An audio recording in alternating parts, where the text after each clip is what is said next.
तर आपल्याला ही दृश्य दिसत आहेत। दुसरी सांगलीमध्ये विशाल पाटील आपल्या मतदानाचा हक्क बजावण्यासाठी आलेले आहेत।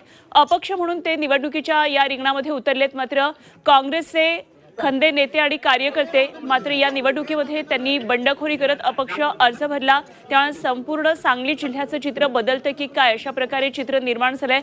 या रंगतदार निवडणुकीकडे ही संपूर्ण राज्याचं लक्ष असणार आहे। वसंतदादा पाटील यांचे नातू आणि चंद्रहार पाटील या निवडणुकीच्या रिंगणामध्ये मवियाकडून आहेत।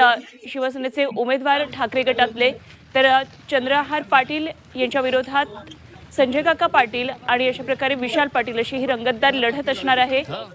विशाल पाटील आपल्या मतदानाचा हक्क बजावताना मतदान केंद्रामध्ये सध्या पोहोचलेले आहेत। संपूर्ण राज्याचं लक्ष सांगलीकडे लागलेलं आहे। प्रचाराचा धुरळा अक्षरशः सांगलीमध्ये उडालेला होता। सर्वच दिग्गजांच्या सभा या ठिकाणी झालेल्या होत्या।